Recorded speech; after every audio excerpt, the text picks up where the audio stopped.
Hello, welcome back. Today I got something a little bit different for you guys. I'm going to be teaching you guys how to set up your very own concrete, sand, and gravel duplicator. If you didn't know, you can actually duplicate these blocks in vanilla. I'm currently in 1.15.2, as you can see in the top left, and this does work in survival. However, I do not believe this works for Bedrock edition of Minecraft and only Java. Anyways, let me explain to you how this works. What it does is it uses the end portal and the fact that concrete, sand, and gravel are falling and are affected by gravity. This duplicator here is actually not mine, it is Rayworks' design. The only difference is I've added a little circuit down at the bottom to prevent the sand from breaking itself after you turn it off. So when I turn off this lever here, you can see the concrete blocks get sent in this little loop. What it's actually doing is turning the concrete into a falling entity for a split second and launching it into the portal. The game thinks that it's getting sent through the portal, while it's actually staying in the overworld and repeating the same steps. So if I go to the end portal, you can see here that concrete just kind of appears from thin air. I don't know the exact rates. I'll put the link in the description about Rayworks' videos, because he does explain it very well. But mainly, what I'm just going to be here to show you is how to set this up. As you can see, this is a very fast duplicator. We've only been here for a little bit and we've already got a stack. Now you're probably wondering why I'm creating this video even though Rayworks already has one on this duplicator. I'm mainly showing you because through my survival gameplay, I had a hard time breaking the end portal and setting up my collection system, which is mainly what I'm going to be focusing on today. So let's get started and let me teach you guys how to make this. So I generated a completely normal world and found its end portal. I've already beaten the Ender Dragon, and as proof, I'm still in 1.15.2 Minecraft. Well, let me show you how to set up the duplicator. So the very first thing we need to do is actually break one side of the end portal. All 3 blocks. So the easiest way to do this is actually using the mushroom tactic, where you grow a giant mushroom and it clips into these blocks, breaking them. So since this is the staircase and this is where most people enter in the end portal, I'm gonna make it over here. So the first thing I'm gonna do is I'm actually gonna break down this wall. I'm gonna remove a large chunk of blocks, and it's gonna be as wide as the end portal is. This is to create space for the mushroom to grow.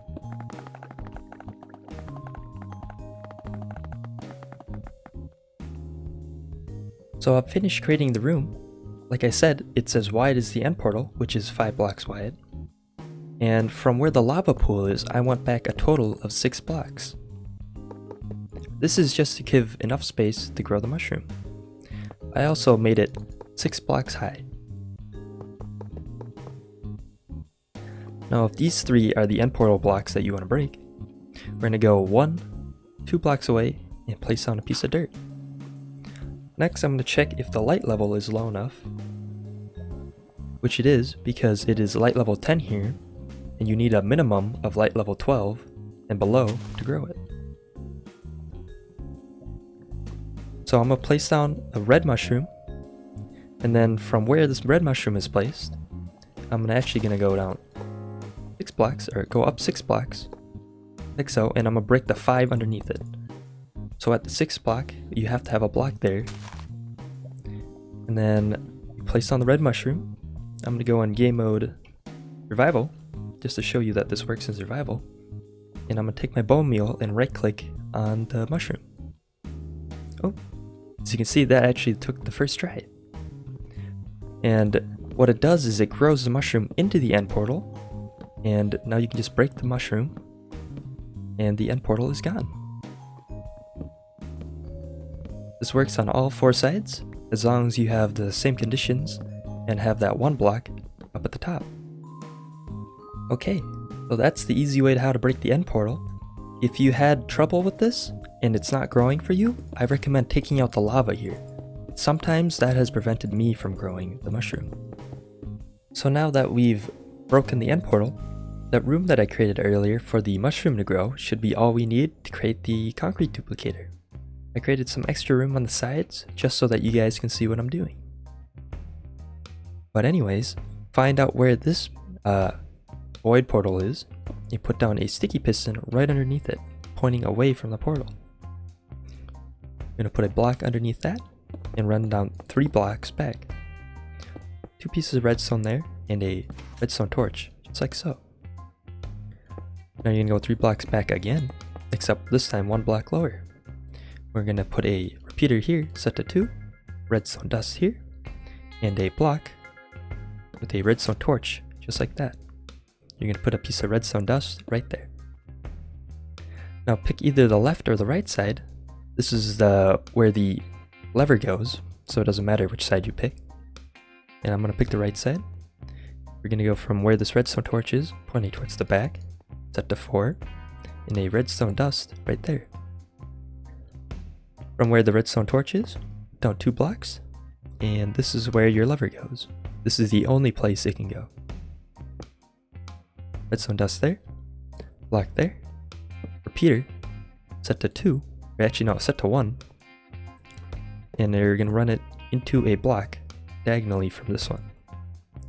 Redstone torch here, redstone torch here.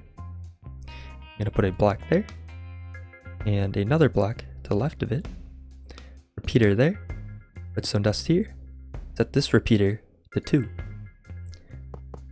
A block in front of this repeater, and blocks on either side of that block. You're going to run redstone all the way across, and we could put in our sticky pistons. The redstone torch, put a sticky piston facing towards the portal, from where these blocks are. 3 sticky pistons facing straight down. Now you could put slime blocks in front of all those sticky pistons, and slime blocks on either side connected to this one. Now if you put in an immovable object, such as obsidian or a furnace, right there, you can see it begins to work. You can flick this lever to turn it off, and if I get concrete, I'm going to take all colors, just to show you that this works with everything. We can turn back on, and the point of what I added is no matter when you turn it off, the concrete will never fall down and break. But anyways, let's go into the end. So I just entered the end, and as you can see, for a split second, all the items that were spawning from this block right here were flying to the left. Since it had nowhere to go, it ended up just breaking itself. But to make sure that it's landing over here, I'm gonna add some blocks. I'm gonna break some blocks here and make a little platform just so that we can make sure that the blocks are landing where we want it to. If I kill myself, I should respawn back over there. And so you can see, the items are still flying in. And as soon as I enter the portal again, I guess we missed it. It wasn't long enough. Maybe if I built a little wall here. Try that again. The items are still running at the machine. We will enter it now. There you go. This proves that the items, when they spawn, will fly in this direction. So that means the collection system will have to be over here somewhere. The easiest collection system I know of is just to use some redstone dust to break it on top of hoppers. So I'm going to remove all these blocks here. Oh, I guess we had some concrete fly all the way over here. But what we have to do is we have to stop it and make it land on redstone dust to break the concrete back into its item form, and then we can collect it using our hoppers. So if I take a chest here, I'm going to put a double chest right here, and I'm going to run 3 repeaters all pointing into each other, into the chest, and I'm going to do it for this side too, so that we can have 2 streams of hoppers running into it. I'm going to put a wall right behind the hoppers. So that means when the concrete spawns here and it flies over there, it's going to land down there. But if we have pieces of redstone dust down at the bottom, it will land here, it will land there and break off, just like that. And then the chest will collect it. Now, you guys can probably figure this out on your own, but if you want to just, have more chests to collect lots and lots of concrete from standing AFK, what I would do is just stack more chests here and here, and then just have like a little staircase coming back up. But what I would do is I would just have hoppers running into it like that on either side. So that means when it gets full, it'll fill out the bottom chest first, and when this one's full, it'll go up and up. And you can do that as low as you want. Anyways, let me go back to the other world and see if this still works.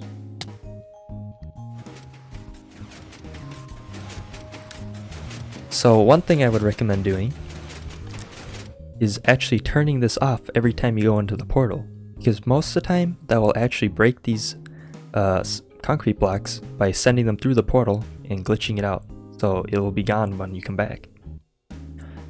But how this works is somebody has to load this side of the portal. So if I stand here for a while, it'll load the overworld, generating and duplicating concrete blocks. But when I go back into the end, it'll stop duplicating on this side. The reason it was duplicating in my flatland world was because I created it at a spawn chunk just to show you guys what it would look like. But if you guys are on a multiplayer server, you could have somebody AFK here and somebody AFK in the end. But if you're on a single player world, what I would recommend is either just standing AFK here for like 20 to 30 minutes, and then turning it off, and then going into the portal. This will load all the items, and then you can just repeat it again. But if you stand AFK in the overworld for so long, it'll generate too many items in the end side and crash your world pretty much. So yes, there's that.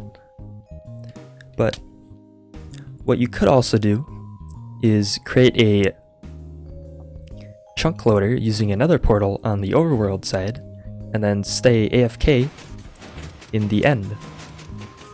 What that will do is then it'll keep spawning, just like it did in my flatland world, and you can just stand AFK for as long as you want. But yeah, that's pretty much all there is to creating a sand and concrete duplicator. If you enjoyed the video, please leave a thumbs up. But otherwise, thanks for watching.